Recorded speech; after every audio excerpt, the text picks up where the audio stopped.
don't know. I spent too much on them, but I would probably say the priciest one I had was probably about $210. Hey guys, what's up? Welcome back to Film Trendings. In today's video, we're going to be looking at 5 of the most shocking moments on the Joe Rogan show. And without any further ado, let's jump right into the video. Number 5, Lex Friedman. An AI scientist by profession, Lex Friedman would not have expected a time where he would be required to defend the science community at Joe Rogan's podcast. But the events whirled in a way where he was left with no other choice. He obviously had to defend what was being used as an insult against smart people. While discussing random stuff, Joe Rogan and Lex Friedman started discussing a video they both saw where a young Bill Gates was jumping over a chair. Impressed by that jump, Joe commented that the jump was really good considering it was coming from a nerd. Lex just couldn't bear that statement, and thus he went on talking about how the word nerd has been used in a derogatory sense against scientists or people who are good at studying. The discussion apparently ended nowhere, but they still went on talking about it for quite some time. If anyone asked me who won the debate on the word nerd being offensive, I would say Lex clearly won the match. It was quite visible that Joe was self-contradicting his statements, which kind of even made him a bit excited. Over a chair. That was a pretty good jump for a nerd.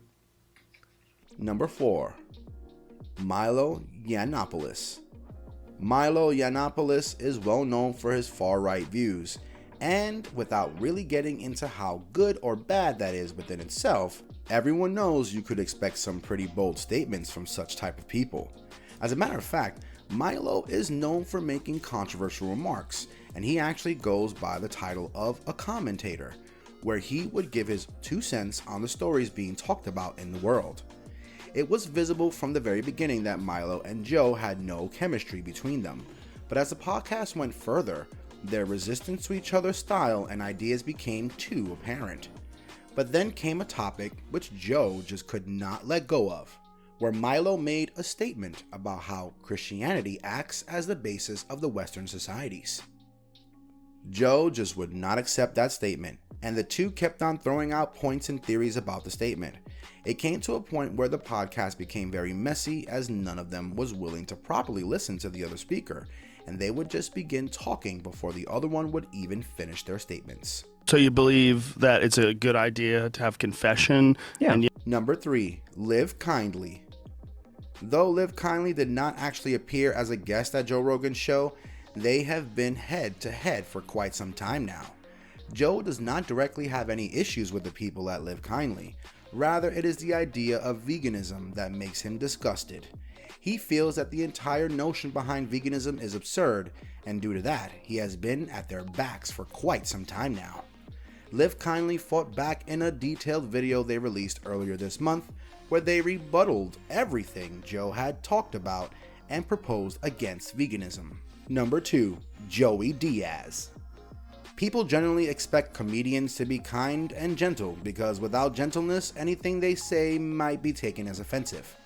Joe Diaz, being a very famous comedian, did not really adhere to that concept, and he went all nuts at Joe Rogan for some pretty weird stuff. Everyone knows about Joe Rogan's fondness with pot. He is not shy of it, and neither does he try to hide it. He even smoked pot live on a session with Elon Musk. But when Joe Rogan mentioned his habitual pot smoking to Joey Diaz and started telling a story about it, Joey Diaz lost his cool and started yelling about how fake Joe Rogan's weed is. Now, I'm not really sure why Joe Rogan was putting up with such a behavior, but I'm not sure that he must have not liked someone else mocking his taste in pot. Number 1, Jamie Kilstein. Rape is a sensitive topic all over the world, and while discussing making insensitive jokes about rape, Jamie made a statement in Joe's podcast where he said that he would rather die than go through rape and sexual abuse. Joe, rightfully so, did not put up with that statement, and he went on taking full digs at Jamie and talked about how wrong the statement was at so many levels. After all, being a famous podcaster enables Joe to have some pretty rigid ideas of his own, and he, like the rest of us, defends them whenever he finds it fit. This brings us to the end of our video, and we hope you enjoyed it. If you did, let us know by liking the video. Stick around for more amazing content as we'll be seeing you soon in another video. Until then, take care and goodbye.